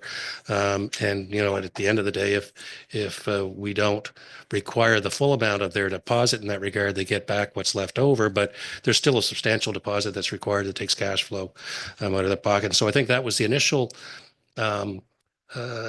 deference by council at that time, and that's why the motion, I can't remember if it didn't get on the floor or if it was simply left idle based on the recommendation that council didn't deal with it. And so when it ultimately went forward again with nothing else, this committee I think was concerned, and so we sought to have maybe staff could take a look at it and take the recommendations and still find a way to enhance or improve what we already do. Mm-hmm. I don't think the comments from this committee were ever that they weren't satisfied with it. Was, can we do it better? I think would be the way that the question was being asked or being tried to do. And that's where this tried to get done. And at the time, the only thing I'll add to this is we were having public hearings and or PIMS at the time where it seemed like there were more people than normal showing up saying that they hadn't received letters. So it's kind of a little bit of a storm of information taking place in the community and the desire to try and do it better, which is what went with that back and forth on this. I think if it helps to add clarity why there's some silence in the motion. Okay. And if I'm wrong on that, somebody can correct me, but I think I'm pretty close. KJ. And that, thank you for that clarity. I think, and then another thing that I would add would be to consider from like a planning standpoint is a construction mitigation fund. I know of other jurisdictions when they're looking to do development, they already implement a fund that is pooled throughout their municipality or throughout the jurisdiction that can be utilized for, the communication as well as the advocacy around what the project is actually happening, so that there is a pool of resources that is dedicated to provide education. Like from my standpoint, like I understand the problem surrounding the finances are around what's being said here, but there's ways of mitigating that because there's ways of mitigating that. And going back to like the construction mitigation fund, I think that can be utilized for more than simply letting people know what's happening. It also just demystifies the construction process and the development process and provides tools for staff to be able to utilize to provide communications around different developments that are happening, so that the community does not necessarily just see things happening. There's ways of communicating with it that is, self-funded through the investments that are happening in the municipality. Thank you. And early on in the process as well. Yeah. Guido, yeah, go ahead. So I'm not going to sound politically correct, but I'm not understanding where is all the mystique and the mystification in this conversation. To me, is mass communication, is deep communication, is as fast communication as possible. But I believe that when one of us embarks in a real estate development, they know they're going to spend a bunch of money. Beginning from having someone in the community developing a plan. It's cost a lot of money just to make a project. It cost you $50,000 just to lay the paper so that this council can approve it. It's a lot of money. So waiting 7 days and expanding the circle, the radius of communication, I don't see where is the problem. I would love that for every decision that we make in this county, the entire county comes in and tells their opinion. That's democracy. I was born in Greece 3,000 years ago. So, sorry, I think we are cutting through, I don't know what here. I don't understand the conversation. I think that the more the people are involved, the better we are as a society, as a community. I don't see, lately I've heard, I hear all this talk about cutting through red tapes. It's a beautiful marketing line, beautiful. It's like social distancing is another marketing line they invented 4 years ago. All these beautiful marketing lines, these two words to connect it together, cutting red tape. Oh, whoa, it's beautiful. It seems like a movie. Can we cut through that and talk like human and say, this is the necessary communication that is needed for people to participate in democratic conversations? Thank you. Thank you. I will point out, just in addition to that I know that when things are made public, the public are invited, and I know it's not just limited to the people who live in the neighborhood or who live in the area. And as the mayor has pointed out, public participation has grown a lot in the past few years, and I know that Councillor Ivey can attest to that probably as well. They're really seeing it. So I think it's important to remember that a lot of things are being done well already, and to recognize that people are showing up and writing letters and engaging in the ways that they have. And we've all seen that with the municipality. Those are very positive things. We're never going to get everyone. The real discussion that I guess we're having is like, how many people do we have to tell about this? How are we going to do it? And what's the best way to do it? Who does that need to include? Of course, it should include everyone. And I, in a sense, it does. I think when these are publicly posted, I've attended public information sessions that have nothing to do with my neighborhood, but because I'm interested, engaged, and everyone at those meetings does have a right, I know, to speak and sort of to make comments. So what we're trying to do, I think, is we're not trying to limit anyone's participation. We're just asking ourselves, is there a way to potentially include more people if they're being excluded now, or yeah, what is the best way to do this, I guess, is the discussion. And I know that, the situation with like this recommendation, not response or whatever, I do remember that it was a very busy time in October for council. And there was an election during that month as well. So a lot of things were happening at the time that we had this last discussion. And I think it's important to remember that. But yeah, the question is there a better way to communicate with people, or are we doing things positively now that we can continue to work off of? Yeah. I guess I tried to make it a real conversation. I don't know. I know what you mean. We feel very restrictive in what we're trying to do, but feel free to just speak openly, with respect, of course, in these meetings. But yeah.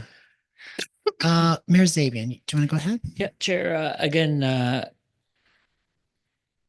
every decision that's made around this table as a committee advising council, it's being made in good faith, and it's being made from a place of caring, I guess.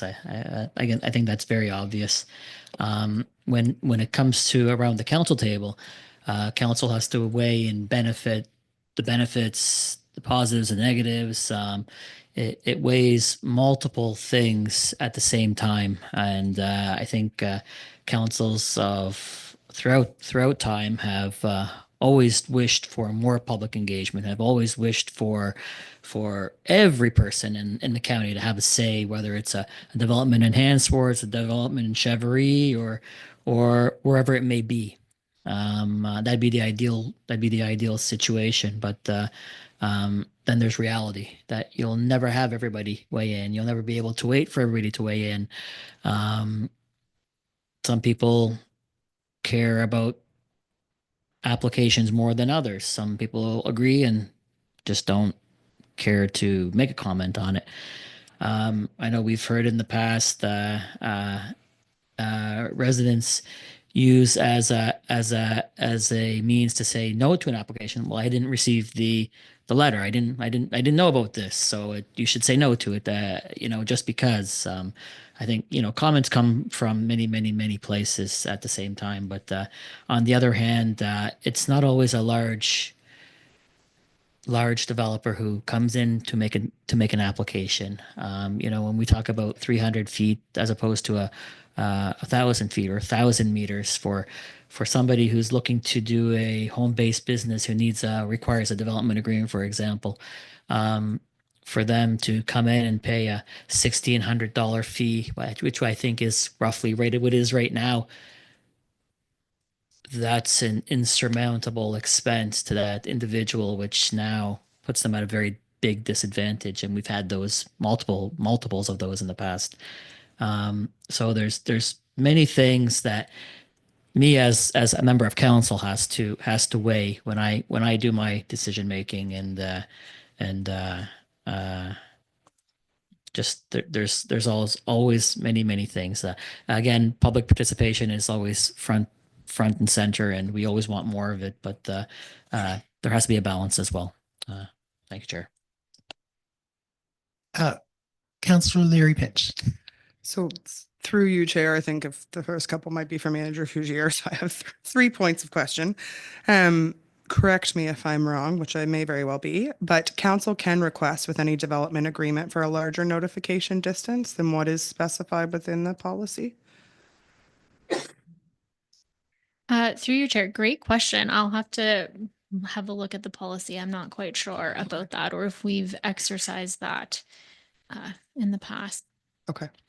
And my next, I guess I think they're points, but if it was a 14-day notification as opposed to a 7-day notification of a meeting, that fee theoretically, if the distance didn't change for which they had to communicate that, wouldn't increase. Like it wouldn't have a financial implication if we did 14-day, other than the staff turnaround would have to be 7 days earlier.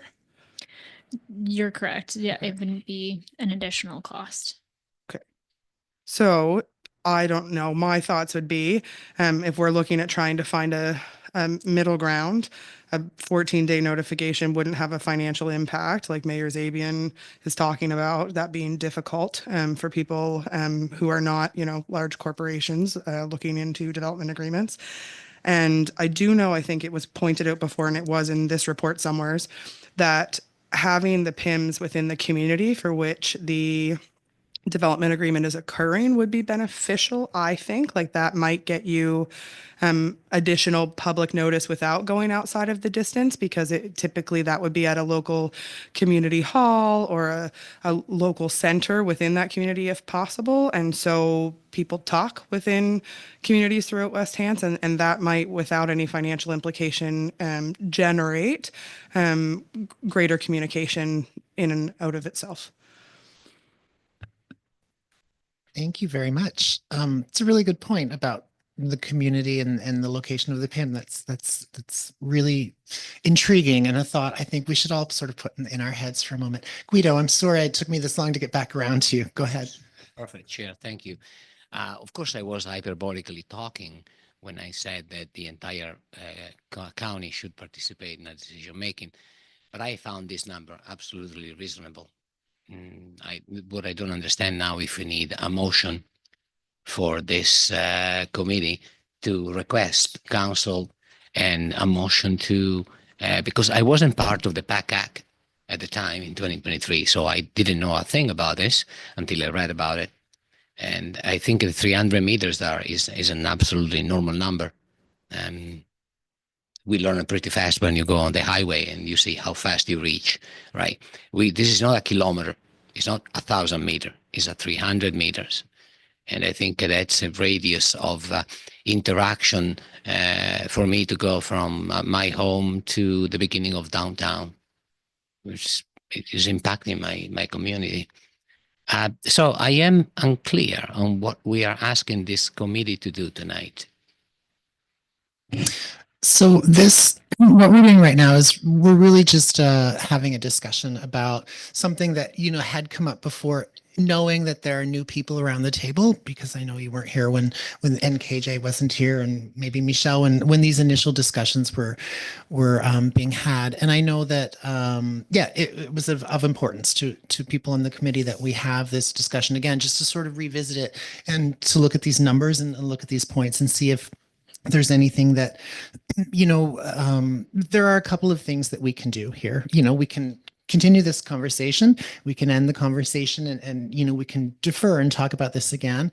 If this committee feels that you'd like to make some sort of motion to either sort of remind council that this is something that's important to our committee, then that's certainly within our right as well. I will advise the committee, though, that if the committee creates a motion that we do it succinctly and to the ease of our minute taker, certainly, because I know that when you start to build motions and things like that, it can get very complex. But that's really what we're doing. We're just sort of updating, I guess, people and giving people a chance to sort of say, like, do you think this is far enough? Do you think, the public participation is what it is? So this isn't necessarily one of those parts of our agenda where, like, we have to tell council to do something or make a recommendation. We can just have a conversation about this. That's okay. Does that help at all? We don't have to end this conversation with a motion ever when it's just a presentation, but you are certainly well within your rights as a committee. If you feel that a recommendation needs to be made, then absolutely. But yeah, it's just to revisit, I think, the information from the last year, really. Mayor Zabian. I was just about to say the same thing, Chair. If the committee feels very strongly that council should re-look at this topic, just send a recommendation back. If it's the notification distance that committee feels, if it's signage, if it's the number of days notification or the distance that say, we feel council should take a look at it again and let council ponder it again. And that's the role of the committee, is to advise council on what it feels is a good step forward. So Thank you. Councillor Ivey. Yeah, thank you, Chair. I guess my closing comment, or just a couple of quick ones if I could. One is, although when we dealt with this the last time, since then, the publishing of the newspaper has changed. It's gone from Tuesday to Friday. And it may sound like a simple thing, but just that change alone changes the deadlines that they have for requirements for advertising getting into the paper. And it's only 3 days in the cycle, but previous council meetings, as you know, are on Tuesdays. And so I haven't analyzed the full impact of what that means as to whether, because it's the Friday, we've already missed, like it's too late for the coming week. You can't catch, before it used to be you would be catching the next Tuesday. You could have an approval of something on Tuesday night at council, and staff, I believe, because we have a corporate account, could still get an ad placed for notification of a public hearing or whatever was required in the paper on Wednesday, Thursday. Like, it was tight enough that you could still pull it off because it was a Tuesday publication. I don't want to go any deeper than that on that subject, but just to say that the movement of that changed things from what it was before, when we were having this conversation. As I think the final comment that I'll make here is that it's a communication issue that we're talking about here. And while right now we look at distance for letters or signs going up in their size and so forth, I think it's something that really is a bigger picture communication about how do you get to as many as you want or you can. And then buttressing that with your comment is that it may be that we're hitting, that we're optimizing, getting the best that we can out of what we're doing anyways, that adding any more, that we've hit the maximum potential for what you can do with what's already being done. And that would, require a study. Council's had this back at them twice now in the last year, just for around, close. We've had it back, and I guess I would encourage us. We certainly can see a motion go out and have council look at it again, or it may be that we want to let it kind of breathe a bit and then see if there's any other communication solution that somebody might think of that might solve that broader brush appeal to the region overall. Just a few comments for what I. Thank you, Councillor Ivy. Yeah, Guido, go ahead. Thank you, Chair. We are not discussing Immanuel Kant meaning of life here.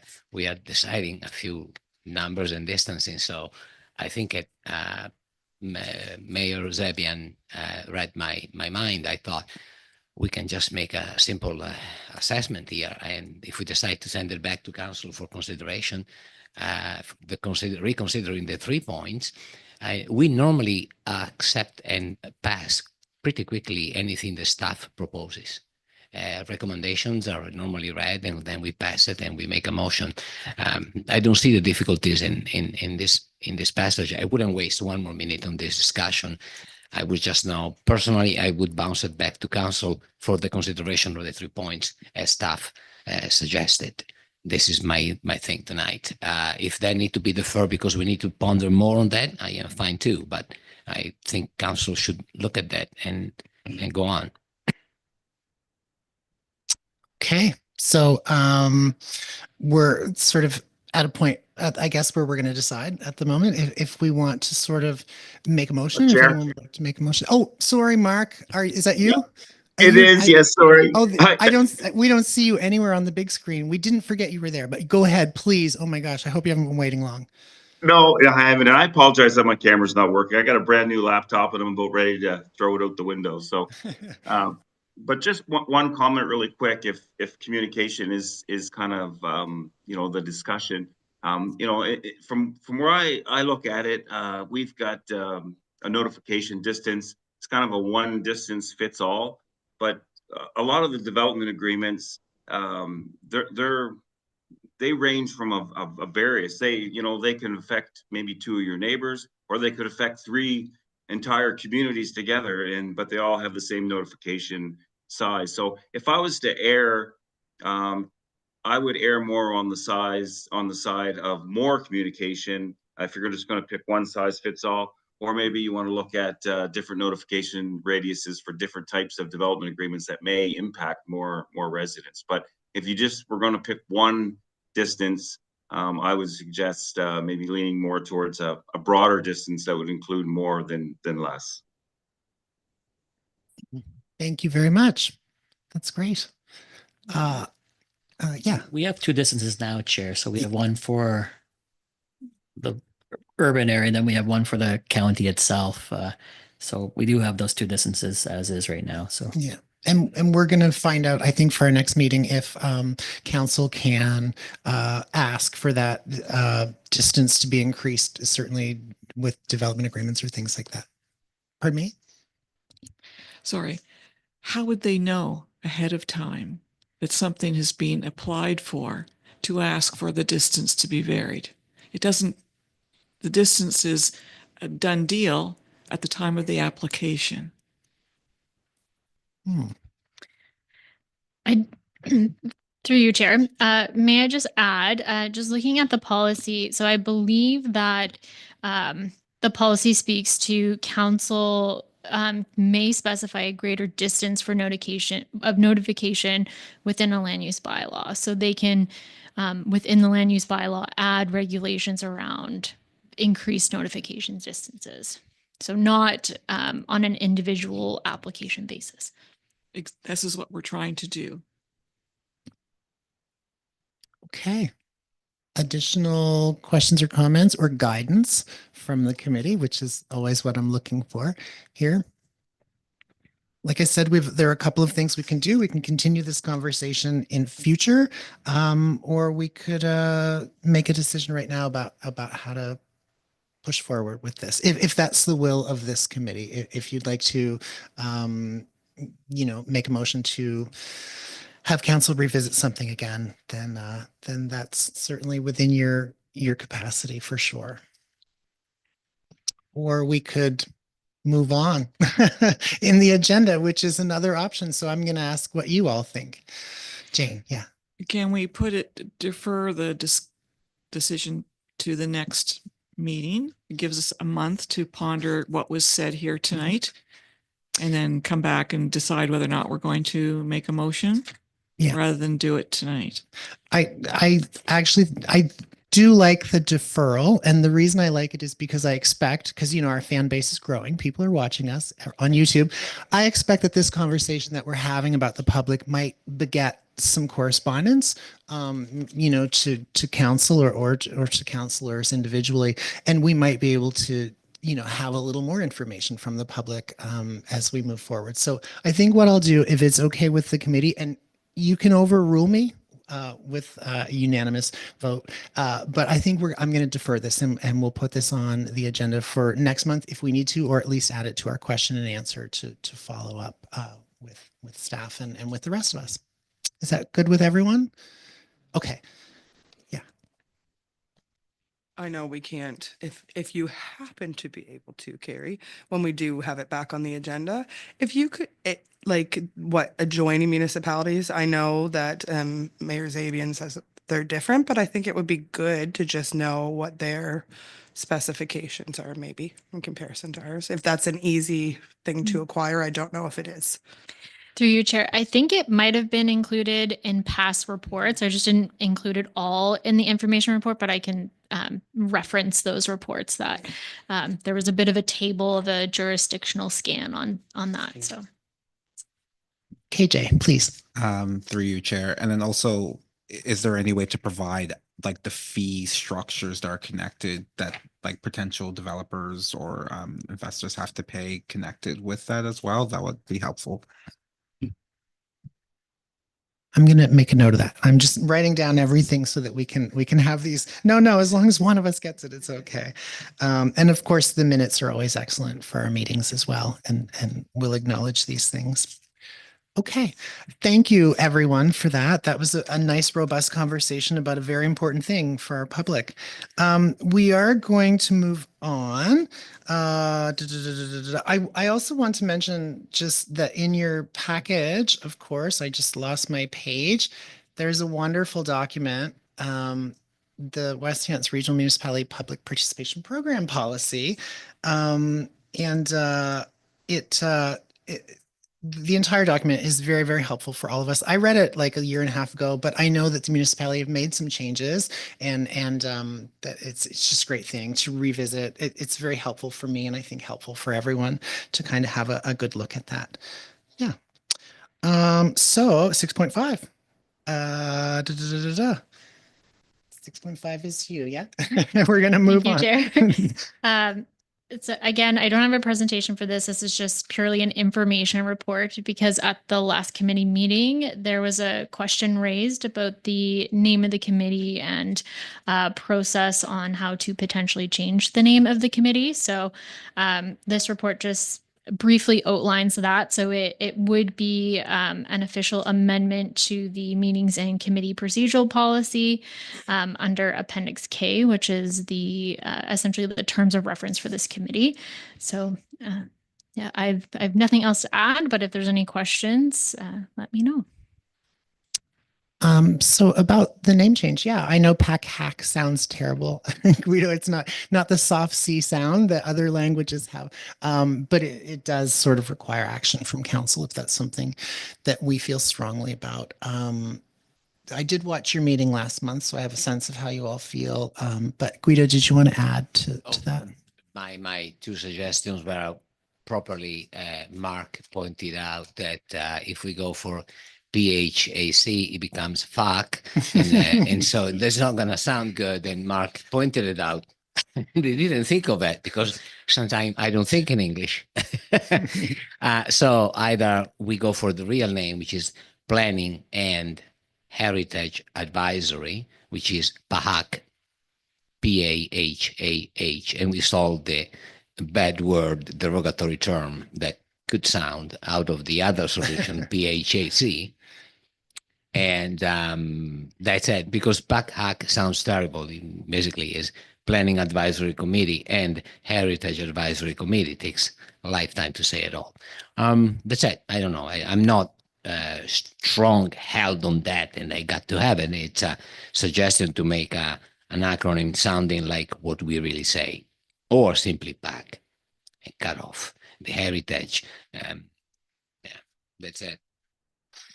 That was my point. Because Okay. Yeah. The sound hack, second part. Yeah, names are important and acronyms are often tricky, I know, to try to get it right. But I have a sense that the public certainly know what the acronym is, or I think that the public know what it stands for, and people are familiar with it. Not that I'm saying that things that can't be changed or anything like that, but there is a familiarity with the name of the committee and the process already, and knowing that it takes an action of council to sort of do something like to simply change the name, I think could be a process for us that it's a road that we can certainly follow. But I'm going to throw it out to the floor for any other comments or questions about our name change or the name of our committee. Yeah, KJ. I would recommend. I hear what my committee member is saying, but like I really I don't think it's when it comes to like our potential political will trying to work with council, I don't think like this is on our top priority of moving forward anymore. And yeah, that's just kind of like my standpoint on it. Thank you very much. Okay, Jane, please. I rarely use the term PAC hack. I just say PAC. And in my journal, I'm writing PAC 6 p.m. I know that we're the both, but in my mind, it's PAC. It always has been. Yeah, I call it a couple of different things, to be honest. When I refer to it, I wrote a letter to council and I called it the wrong thing, I think. So yeah, I mean, it is what it is, I think. But as long as the public are familiar with the committee and what it is that we're trying to do, I have a sense that you all feel that it's probably okay the way it is. I'm just looking for nods and things. Okay. Oh, yeah, Michelle, please. Oh, I don't have anything compelling really to offer other than perhaps, we want to try to avoid acronyms as much as possible. And I think that's more of a conscious decision on our own to sort of take that time at least once a meeting and spell it out, because the public may not be able to put it together. But I mean, as far as changing the name, I mean, we'll bounce from one acronym to another. So I'm fine with it as it is.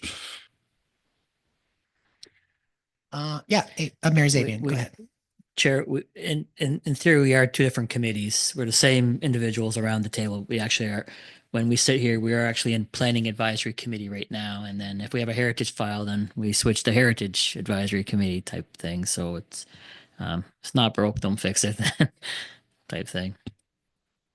And I know that when we all apply, it's very clear what we're applying for two very distinct things.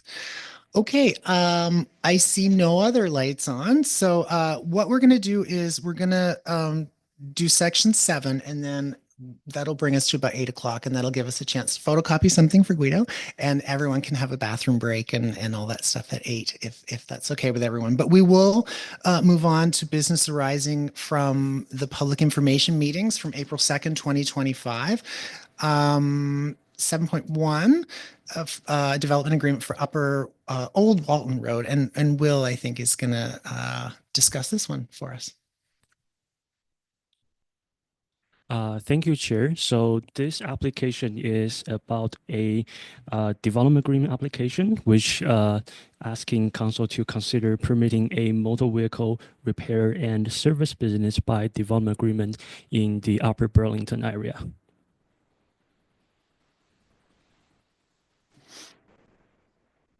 Nobody has questions or comments about this file? No. And so generally with the updates, we don't go through them one by one, but if it's okay with you all, I'd like to just sort of go through each one of these things. So 7.2 was for Highway 14 in Windsor Forks, and Planner Dunphy is going to just mention that one to us. Thanks, Chair. So this application was a development agreement request to locate 4 geodomes on a U-pick orchard abutting a winery. And the public information meeting for this application was hosted on April 2nd with 10 members of the public attending. There were some questions regarding positioning of the geodomes on the lot, bathroom facilities, manager presence, and fire pits. 5 individuals in total spoke, and the feedback was mostly positive for this application. Great, thank you. And to anyone who went to the site visit, good for you. I had work, but I would have loved to have gone to some of these site visits, and I appreciate that they're offered as well, by the way. So 7.3 is a development agreement amendment. This is for Upper Water Street, and Planner Fujier is going to talk about this one. Yeah, thank you, Chair. So as you mentioned, this is a development agreement amendment to a property on Upper Water Street. This is to support the addition of more dwelling units, so potentially up to 6.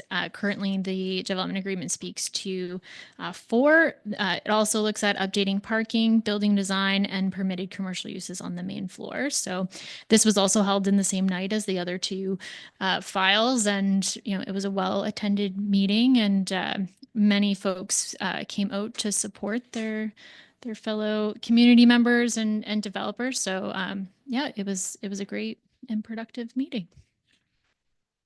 That's perfect. And those meetings are always available on YouTube for people who might want to go back and watch them. So the municipality have a YouTube page.